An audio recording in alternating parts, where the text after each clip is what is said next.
காசா பகுதியை நிரந்தரமாக ஆக்கிரமிப்பு செய்வதோ அல்லது காசா பகுதியில் இருக்கிற மக்களை வெளியேற்றுவதோ இஸ்ரேலோட நோக்கம் கிடையாது. காசா பகுதியில் இருக்கின்ற மக்களுக்கு எதிரான போரை நாங்கள் செய்யல. காசா பகுதியில் இருக்கின்ற கமாசுக்கு எதிரான போரைத்தான் நாங்கள் செய்து கொண்டிருக்கோம். அதுவும் சர்வதேச சட்டத்துக்கு இணங்கத்தான் நாங்கள் அதனை செய்து கொண்டிருக்கோம் என்று இஸ்ரேலோட பிரைம் மினிஸ்டராக இருக்கிற நெத்தன்யாகு அவர்கள் சொல்லியிருக்கார். இந்த உலகத்தில் இருக்கிற மக்கள் அனைவருமே முட்டாள்கள் என்று நெத்தன்யாகு அவர்கள் நினைச்சு கொண்டு இருக்கிறாரா? ஏனென்றால் அவரோட கருத்துக்கள் அனைத்துமே அப்படித்தான் இருக்கு. இஸ்ரேல் செய்கின்ற குற்றங்களை பார்த்தோம் என்றால் இப்ப வரையுமே காசா பகுதியில் 9,000க்கும் அதிகமான குழந்தைகள் உட்பட 22,800க்கும் அதிகமான மக்களை இஸ்ரேலானது கொன்று குவித்திருக்கிறார்கள். அதுக்கான வீடியோஸும் போட்டோஸும் ஆதாரங்களாக இருக்கு. இஸ்ரேலோட ராணுவமானது 100க்கும் மேற்பட்ட மீடியா ஒர்க்கர்ஸ் மீது குறிவைத்து தாக்குதலை நடத்தக்கூடிய கைடட் மிசைல்களை பயன்படுத்தி தாக்குதலை நடத்தி அவர்களை கொலை பண்ணி இருக்கிறார்கள். காசா பகுதியில் இருக்கின்ற கட்டிடங்கள், மசூதிகள், ஹாஸ்பிட்டல்கள், ஸ்கூல்கள் மீது தாக்குதலை நடத்தி அதனை தரைமட்டமாக்குவதற்கான வீடியோஸ் தெளிவாக இருக்கு. அண்ட் கட்டிடங்களில் வெடிப்பொருட்களை நிரப்பி அதனை வெடிக்க வைப்பதற்கான வீடியோஸை இஸ்ரேலோட ராணுவமே வெளியிட்டிருக்கிறார்கள். குறிவைத்து தாக்கக்கூடிய மிசைல்களை பயன்படுத்தி குழந்தைகள் நிறைந்திருக்கின்ற அகதிகள் முகாம் மீது இஸ்ரேலானது தாக்குதலை நடத்துவதற்கான ஆதாரங்களும் இப்போது இருக்கு. இப்படி 2ஆம் உலகப் போருக்கு பின்பு யாருமே பார்த்திராத போர்க்குற்றங்களை இஸ்ரேலானது செய்து கொண்டிருக்கிறார்கள். அதுக்கான ஆதாரங்கள் அனைவரிட்டுமே இருக்கு.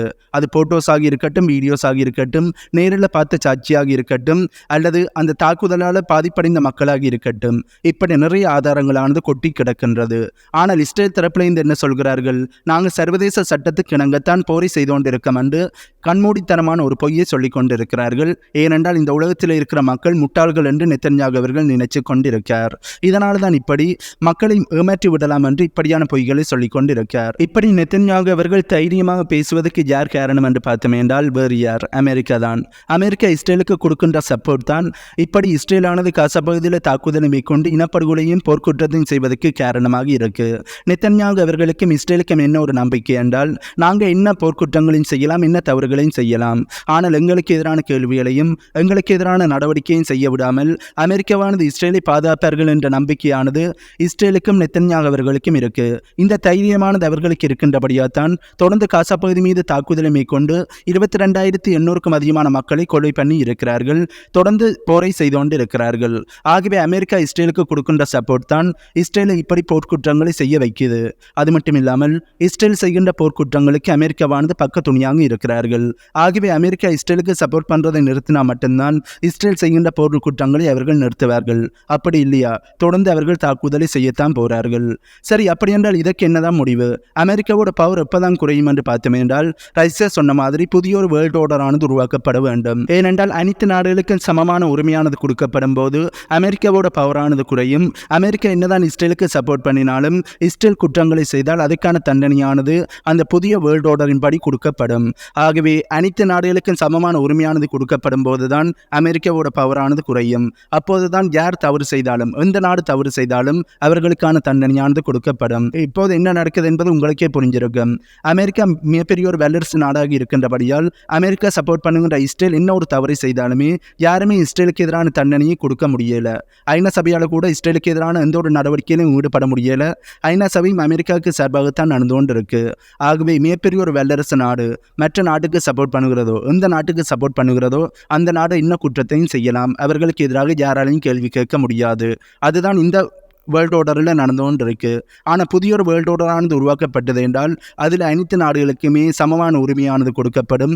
யார் தவறு செய்தாலும் அதில் அவர்களுக்கு தண்டனையானது கொடுக்கப்படும். ஆகவே இஸ்ரேலுக்கான தண்டனையானது கொடுக்கப்பட்டு இஸ்ரேல் செய்கின்ற தவறுகள் நிறுத்தப்படணும் என்றால் புதிய ஒரு வேர்ல்ட் ஆர்டரானது உருவாக்கப்பட வேண்டும். இது போன்ற இஸ்ரேலுக்கும் பாலஸ்தீனத்துக்கும் இடையிலான போரை பற்றிய செய்திகள் மற்றும் முக்கியமான உலக நிகழ்வுகளைத்தான் இந்த வீடியோவில் பார்க்க போகிறோம். வீடியோக்குள்ளே போகிறதுக்கு முன்னே நம்ம சேனலை சப்ஸ்கிரைப் பண்ணி பக்கத்தில் இருக்க பெல் ஐக்கானையும் கிளிக் பண்ணி வையுங்கள். அப்போது தான் நாம் போடக்கூடிய வீடியோஸை நீங்கள் உடனுக்குடன் பார்க்க முடியும். அது மட்டும் இல்லாமல் நம்ம சேனல் அடுத்த கட்ட வளர்ச்சிக்கு போவதற்கு அது உதவியாக இருக்கும்.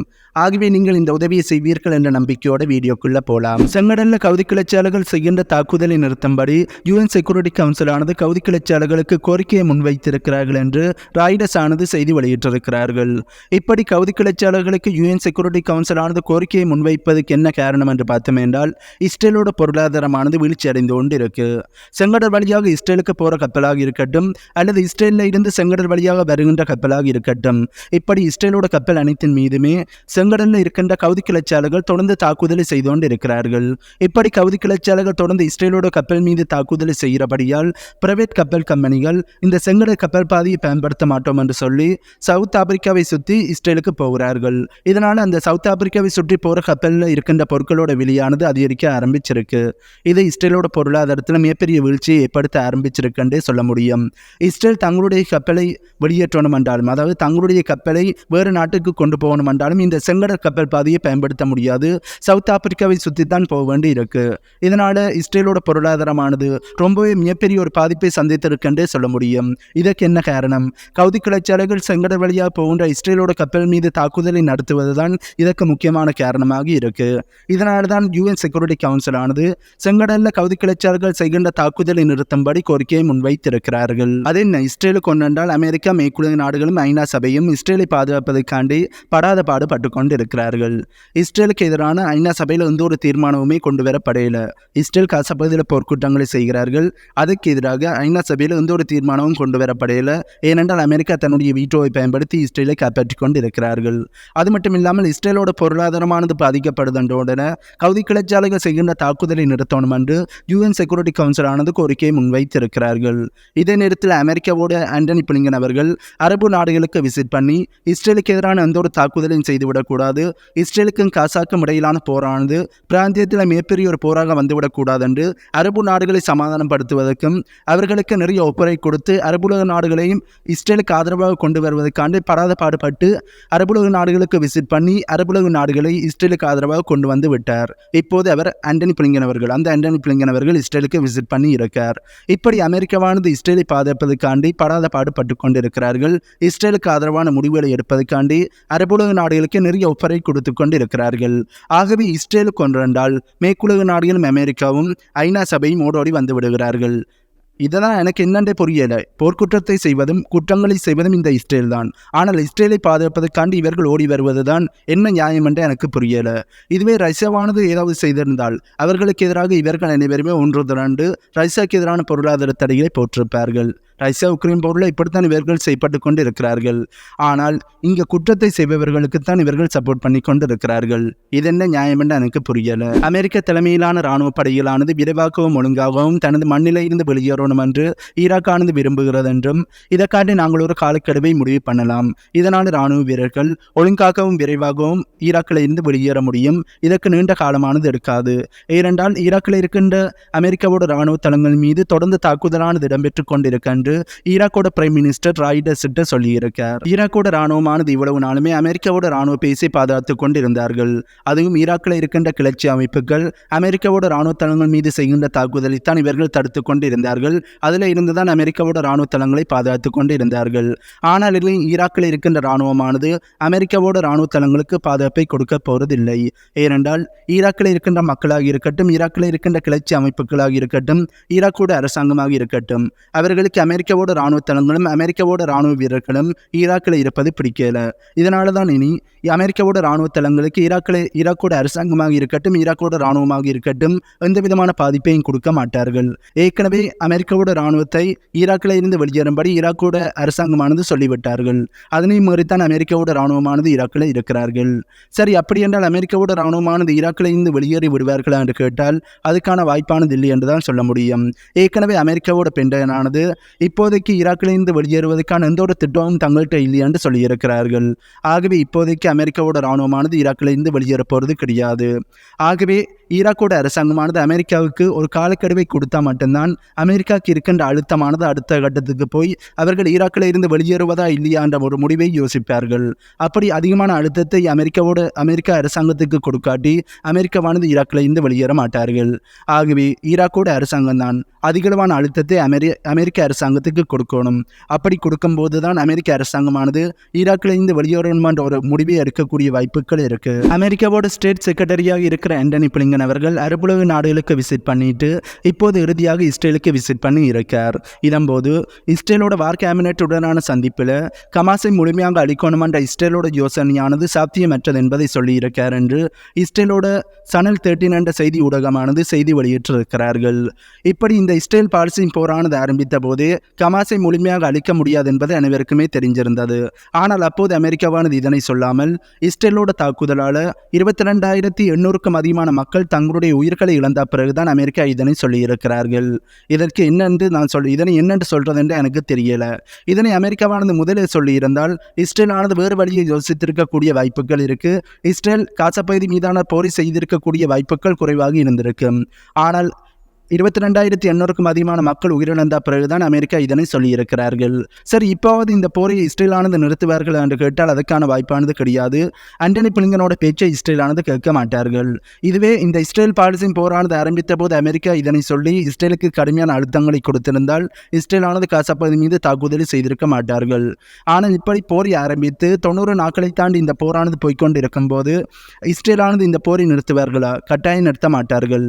கண்டிப்பாக ஹமாஸை முழுமையாக அளிக்கும் வரை அவர்கள் போரை செய்யத்தான் போறார்கள். இதனால் இஸ்ரேலானது தொடர்ந்து காசா பகுதி மீது தாக்குதலை செய்து அங்கு இருக்கின்ற மக்களை கொன்று குவிக்கத்தான் போறார்கள்.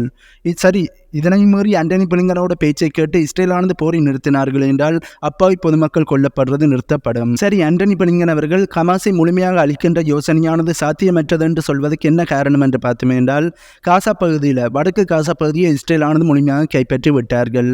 ஆனால் இப்போவுமே ஹமாஸானது இஸ்ரேலுக்கு எதிரான பதிலடி தாக்குதலை செய்து கொண்டே இருக்கிறார்கள். இஸ்ரேலோட டேங்கிலாக இருக்கட்டும், ஆர்மர் பர்சனல் கேரியர்ஸாக இருக்கட்டும், இஸ்ரேலோட ராணுவ வீரர்களுக்கு எதிரான தாக்குதலையும் தொடர்ந்து செய்து கொண்டே இருக்கிறார்கள். ஆகவே காசா பகுதியோட அரவாசியை இஸ்ரேலானது கைப்பற்றியுமே ஹமாஸானது ஓயில தொடர்ந்து தாக்குதலை செய்கிறார்கள். அது மட்டும் இல்லாமல் 90 நாட்களை தாண்டி இந்த போரானது போய்கொண்டு இருக்கு. ஆனால் இப்போவும் இஸ்ரேலுக்கு எதிரான தாக்குதலை செய்வதில் இருந்து ஹமாஸானது பின்வாங்கல.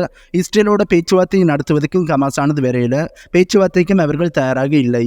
ஆகவே இதில் இருந்துதான் ஹமாஸை முழுமையாக அளிப்பது என்பது சாத்தியமற்ற ஒன்று என்பது அமெரிக்காவுக்கு புரிஞ்சிருக்கு. சர்வதேச நீதிமன்றத்தில் சவுத் ஆப்பிரிக்காவானது இஸ்ரேலுக்கு எதிராக தொடர்ந்த வழக்கை கொலம்பியாவானது வரவேற்றிருக்கிறார்கள். அது மட்டும் இல்லாமல் இஸ்ரேலோட நடவடிக்கைகள் அனைத்துமே இனப்படுகொலை செயல்கள் என்பது தெளிவாக தெரியுது என்று கொலம்பியாவோட ஃபாரின் மினிஸ்ட்ரி தரப்புல இருந்து சொல்லியிருக்காங்க.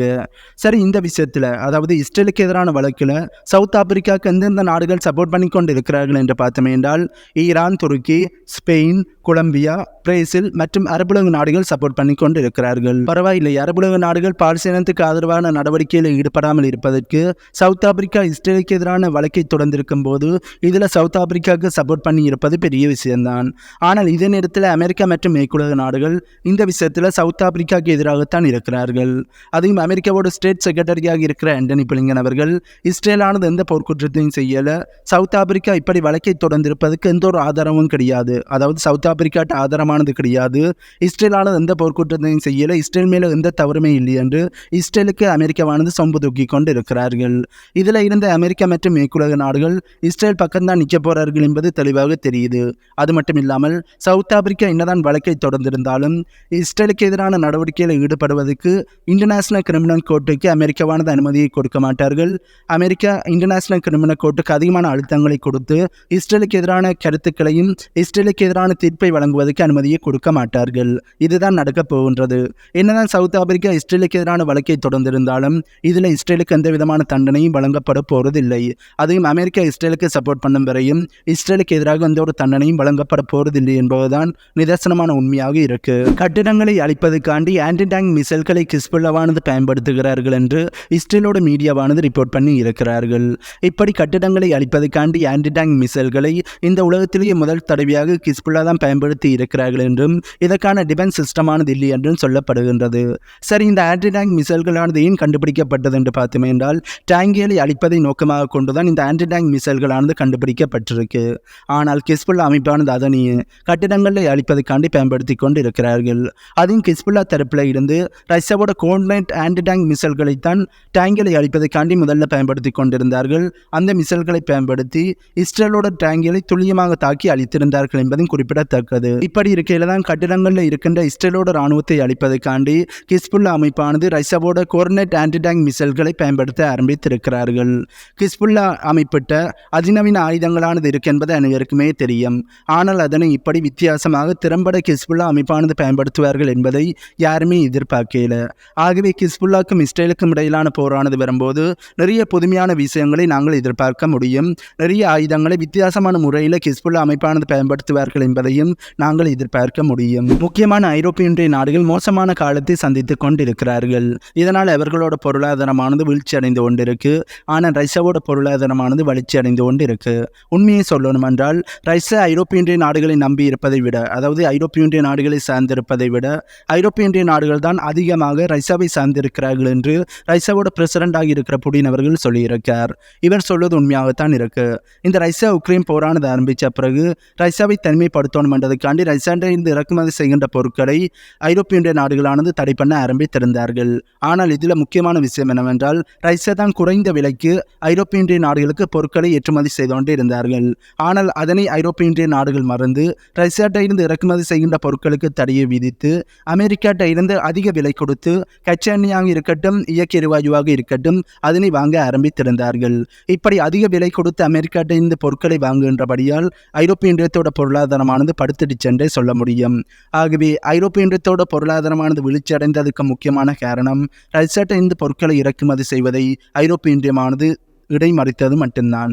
இப்படி ரஷ்யாட்ட இருந்து தொடர்ந்து பொருட்களை இறக்குமதி செய்து கொண்டிருந்தால் ஐரோப்பிய ஒன்றியத்தோட பொருளாதாரமானது இப்போது படுத்திருக்காது. ஆகவே ஒரு தவறான முடிவால் ஐரோப்பிய ஒன்றியமானது அமெரிக்காட்ட போய் மாட்டுப்பட்டு விட்டார்கள் என்று சொல்றதை விட அவர்கள் தங்களுடைய பொருளாதாரத்தை அழித்து கொண்டார்கள் என்பதுதான் நிதர்சனமான உண்மையாக இருக்கு. 2023 ஆண்டில் ரஷ்யாட்ட இருந்து பிரேசிலோட இறக்குமதிகள் 1.5 பில்லியனாக உயர்ந்திருக்கின்ற செய்தியானது வெளியே வந்திருக்கு. என்னதான் இங்கே நடக்குது? ஐரோப்பிய ஒன்றியம் மேற்குலக நாடுகளும் ரஷ்யாவுக்கு எதிராக போட்ட பொருளாதார தடைகள் அனைத்துமே வெறும் வாய்ப்பேச்சா என்ற ஒரு கேள்வியானது உங்களுக்கு அனுப்பியிருக்கும்.